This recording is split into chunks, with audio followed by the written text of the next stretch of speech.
Thank you, sir. We'll move on to the Property Committee, Chairman Segoviano. Thank you, Mr. Chairman. Property Committee brings no items for action today. Our unapproved minutes are found on pages 16 and 17. I would answer any questions. Thank you. We'll move on to the Justice Committee, Chairman Gordon. Thank you, Mr. Chairman. The Justice Committee brings 4 items for action this morning. Item G1A, request approval of an emergency appropriation ordinance amending the Mclean County fiscal year 2018 combined annual appropriation and budget ordinance for the Court Services Department, found on pages 102, 103 in our packets. As you know, this requires a 2/3 vote, and I'll move that. Motion by Chairman Gordon, second by Member Schaefer. Comments or questions? This is a 2/3 vote. All in favor, please say aye. Aye. Opposed? Motion is carried. Are there any dissenting votes? Thank you. Item G1B, request approval of an emergency appropriation ordinance amending the Mclean County fiscal year 2018 combined annual appropriation and budgeted ordinance for the Coroner's Department on page 104, and I'll move that. Motion by Chairman Gordon, second by Member Casely. Comments or questions? All in favor, please say aye. Aye. Opposed? Any dissenting votes? Motion is carried unanimously. Was that a 2/3? That was a 2/3. Item G1C, request approval of the Illinois State Board of Education nutrition grant for juvenile detention center equipment, found on pages 105 through 138, and I'll move that. Motion by Chairman Gordon, second by Member Cavallini. Comments or questions? Any discussion? If none, all in favor, please say aye. Aye. Opposed? Motion is carried. Our last item is G1D, request approval of an intergovernmental agreement between the State of Illinois, the Illinois Emergency Management Agency, and the County of Mclean, found on pages 139 through 171, and I'll move that. Motion by Chairman Gordon, second by Member Martin. Comments or questions? If none, all in favor, please say aye. Aye. Opposed? And motion is carried. Our general report can be found in the unapproved minutes on pages 7 through 10, and I'll be happy to answer any questions, Mr. Chairman. Thank you, sir. We'll move on now to the report of the county administrator. You should have, or will have, budgets before you. Mr. Wasson. Thank you, Mr. Chairman. It'll take just a couple seconds for us to get that out.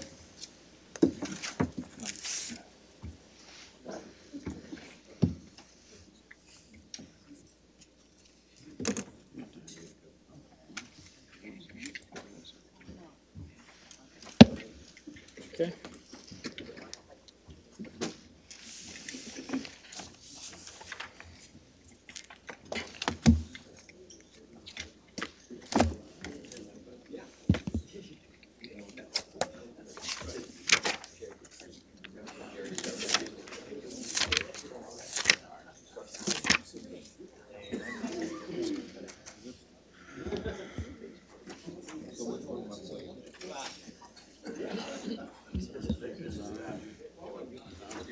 You ready?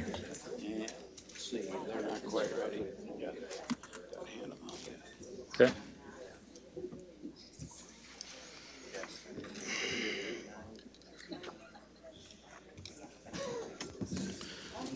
Did everybody get a budget? All right, everybody settle back. Thank you, Mr. Chairman. There will be no need to settle back. This will be a very abbreviated budget presentation in keeping with my continuing need to reduce that at the expression of certain county board members. And I do have one very important typo that we identified after the publication that I will address. But thank you, Mr. Chairman. First, before I begin, as always, I need to extend a thank you to everyone who is involved in the budget process, all the department heads, elected officials, and their staffs for their cooperation in the development of this budget. Our staff in our office, Mr. Schmidt, now State's Attorney Mr. Knapp, Assistant to the County Administrator Julie Morlock. We had two excellent interns, Alex Hovland and Abby Ricka, that assisted with our process. And then I can't say enough about the fact that individuals that also work in our office, like Jessica Woods, Samantha Wally, Tricia Malott, all do their best to try and keep everything else off our plate as we work on the budget. So that has been a great assistance, and actually Megan Ferris joined our team. If you have not met her yet, she joined our team 2 weeks ago, and she also jumped in to finish this off. So appreciate all the hard work from everyone on this fiscal year budget. I'm going to try and do this by myself here. So the total budget for fiscal year 2019 is recommended at $95,755,900. That's a $1,047,695 increase over fiscal year 2018 adopted budget. As you can see, the recommended budget includes a 2% increase in the general fund, a 1% average increase in the special revenue funds, and overall that 1% increase to our recommended budget. As we have reported for a number of years, the largest portion of the general fund goes to justice and public safety programs at 65%. With a secondary utilization for facilities administration and financial records, and a small portion going to cultural activities, museums, and recreation. Property taxes for the fiscal year 2019 recommended budget include, as a percentage of revenue, include 26% in the general fund, 45% in health funds, and 47% in the highway department funds. The 2018 annual EAV projection payable in 2019 is a 1.01% increase over the previous year.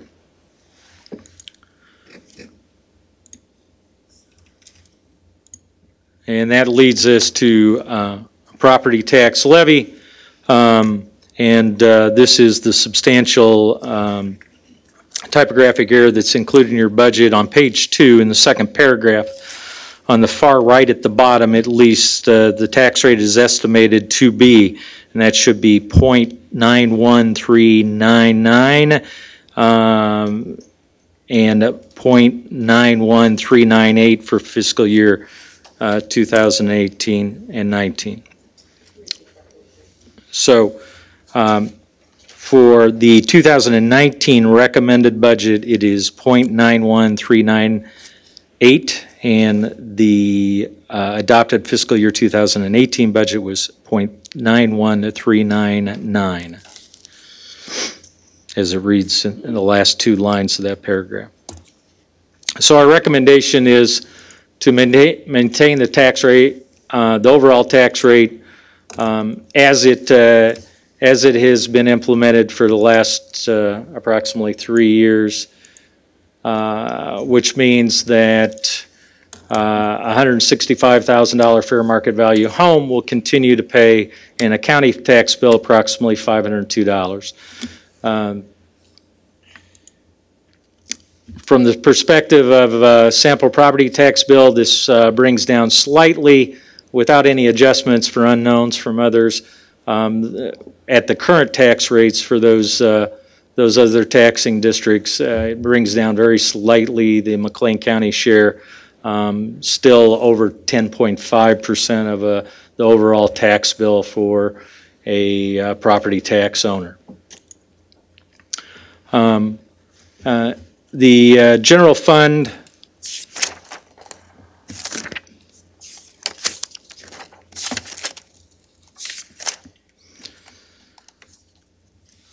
The general fund total expenditures for the fiscal year 2019 recommended budget are a total of $36,861,502, or a 2% increase over fiscal year 2018.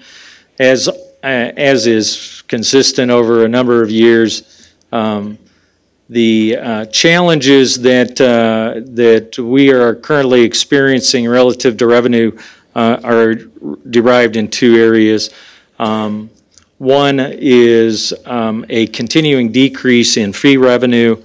That continuing decrease in fee revenue results from predominantly from court revenues decreasing because of allocations that have been made over time for those court fees to state agencies. And so we have seen a decline in the amount of revenue that stays in counties as a portion of fees and fines that result from court processes.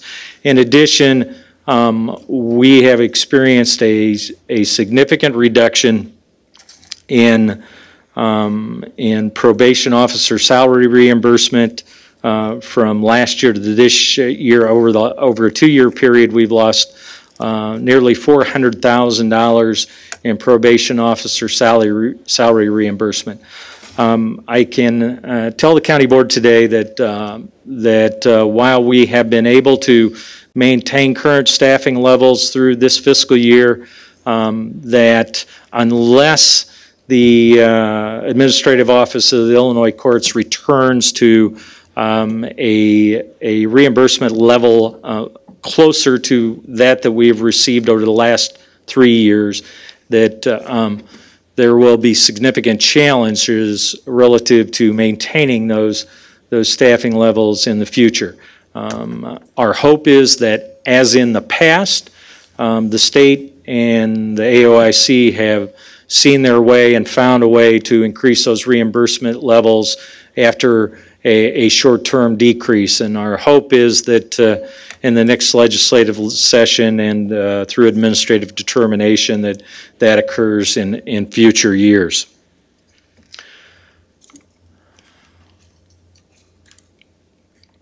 The major revenue sources are outlined here: property tax, retailer occupation sales tax, state income tax, PPRT, transfers from other funds, and utilization of unencumbered fund balance.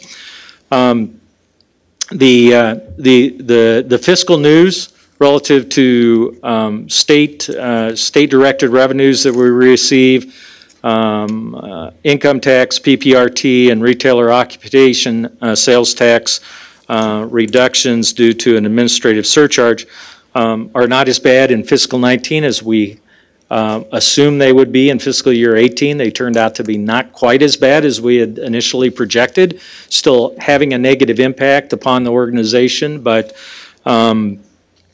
because of some growth in some areas, including sales tax predominantly resulting from increased pricing over time, and the beginning of an inflationary factor for the first time in almost a decade in sales tax revenue. We are starting to see some small incremental changes.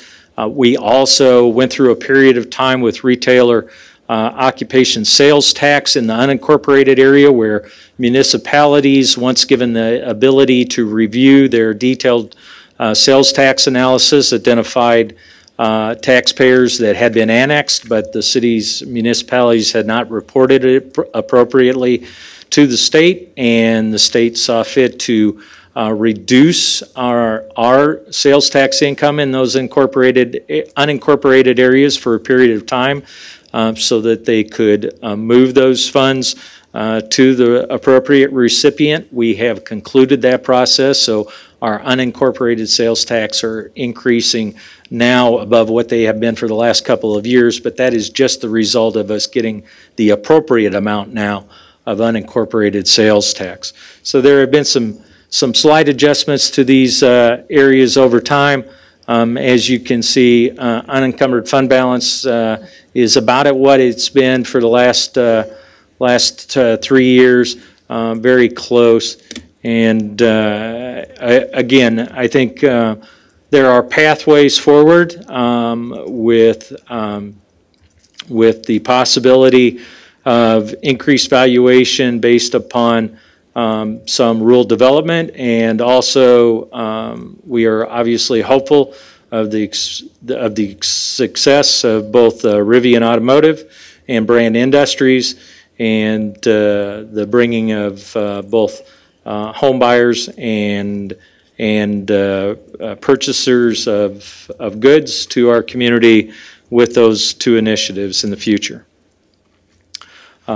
I spoke as to license permits and the reduction in those that we have experienced over time. As you can see, most years we've experienced reductions since 2007, 2008. We talked about general fund expenditures and revenue. The largest portions of the increase in general fund expenditures are a recommended 2.25% increase in wages for non-merit employees across the board. That is inclusive of all our special funds and the general fund. And we anticipate a 2.25% increase in health insurance costs as well. The health department overall recommended budget decreases by $304,700 from fiscal year 2018. Health department has made some modifications in staffing over the last year. The total levy increases by $35,000, but a rate increase of 0.00053. So we're at a tax rate close to the 17 level of 0.09201. Persons with Developmental Disabilities Fund property tax expense increases to $737,690 in 2019. Nursing home revenue and expenditures. The nursing home recommended budget for 2019 is $9,152,162, an increase of $164,877 from 2019. Again, the majority of that results from the 2.25% across the board increase for staff. We will be utilizing funding to do rehabilitation of a wing for Medicare rehabilitation at the nursing home in the coming year, and with the agreement with the ACOs for residential transfers from both of the hospitals that we're accomplishing over the fiscal year 2018. We believe we'll see positive results in our census in 2019.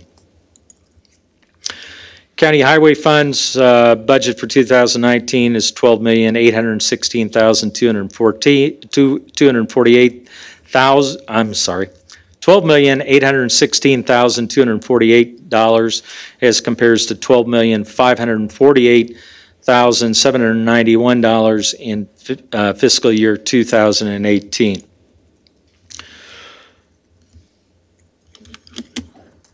As we've talked about in the last couple of budgets, with ever-increasing fuel efficiency and use of alternative energy vehicles, the challenges of funding road and highway projects through motor fuel taxes in their present form will increase over time, and either a modification to those programs or an increase in motor fuel tax, either statewide or providing for county initiation, downstate county initiation of a countywide motor fuel tax will be necessary in the future to meet the challenges of maintenance of our current infrastructure.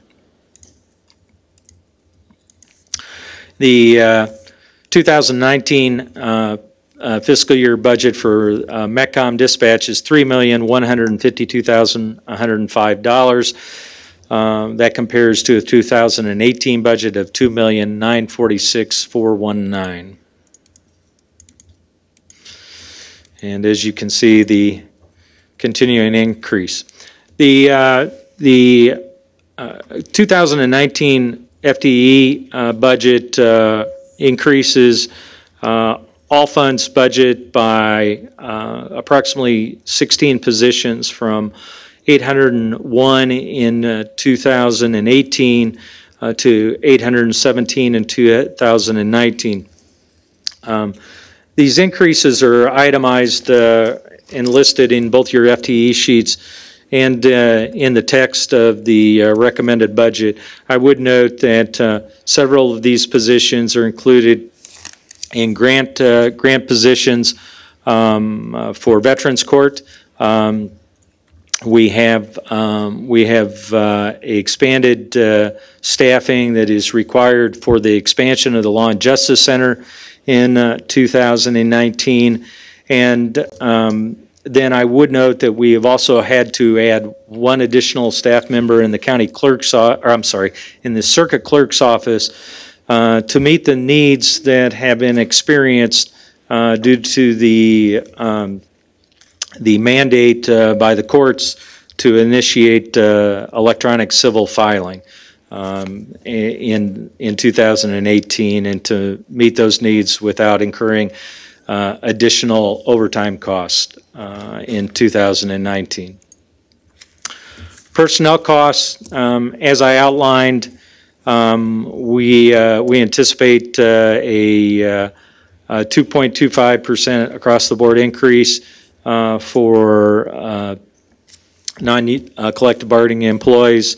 We experienced a 2.25% health insurance increase in 2019, and those are all in recognition as well that we had a pay freeze for non-collective bargaining employees in 2018. IMRF rates continue to decrease, which is good and positive news based upon the actuarial analysis that is done annually by IMRF. We anticipate that our IMRF rate will decrease to 10.61 for regular IMRF members and 20.52% for sheriff law enforcement members.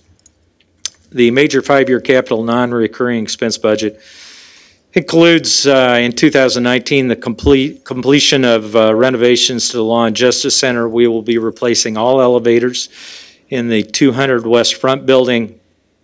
The Medicare rehabilitation renovations that we previously discussed in the nursing home.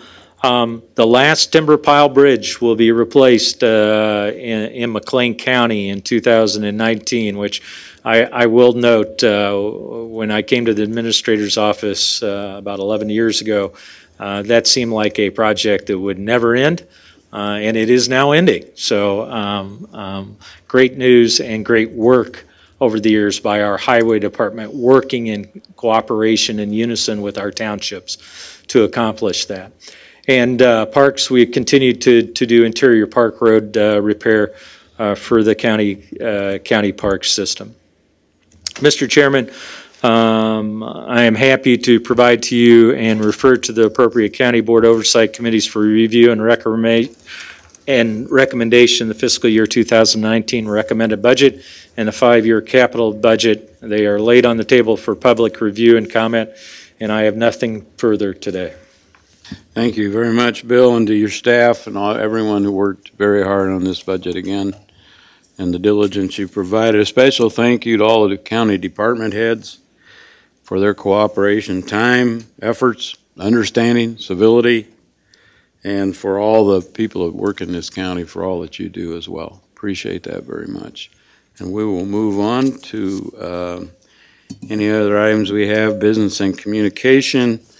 Want to remind you all that our Behavioral Health Coordinating Council Mental Health Community Forum will be at the Marriott in the Normal Theater on Monday, October 8th. That's Columbus Day, so there's no school.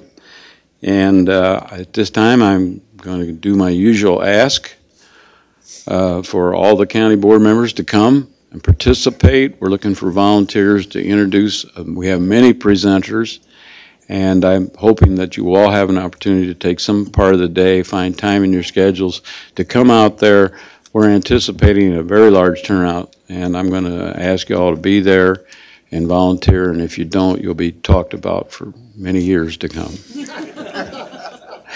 And so at this time, Tricia, is Tricia here somewhere? Tricia Malott is our behavioral health program supervisor. Maybe she'll say a few words as well this time.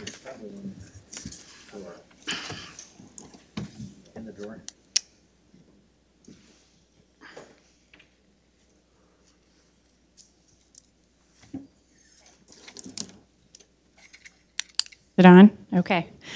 I promise to keep this very brief, especially in comparison to last month when I presented to you. So we have over 14 breakout sessions for adults planned on that day, and a day for adolescents as well. So my request for you, in addition to the chairman's request for volunteering, is that I have posters. And so if you would be willing to take them back to your offices or your place of business and hang them, help spread the word. If you would like a digital file of the poster, I would be happy to send that to you. But the more people we can get there, the better. Attendance is free. The only cost attached to the day at all is if you'd like a box lunch. All registration is through the county website right now, and so it's all live. And I'm happy to answer any questions. But really my request right now is just if you would take posters and help distribute them. So. Thank you very much. I want to note that this year the Forum Planning Committee is also providing a special separate sessions for all the adolescents in the community to attend as well. And so we feel that that's going to be very beneficial and helpful as well. So thank you very much. We'll move on. Any other business or communication at this time? If I might, Mr. Chairman, and I apologize as Chairman McIntyre brings Ms. Malott up to speak about BHCC. I inadvertently did not mention the significant work that is included in your recommended budget for the BHCC for fiscal year 2019. There is a program, there are several programs, including a frequent user program, a virtual crisis response program, and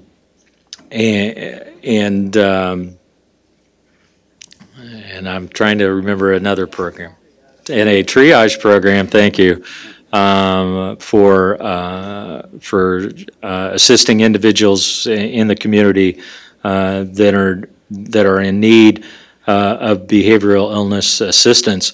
And those programs do include new personnel, and they total over $1 million in expenditures for next year. I apologize for not noting that in my presentation.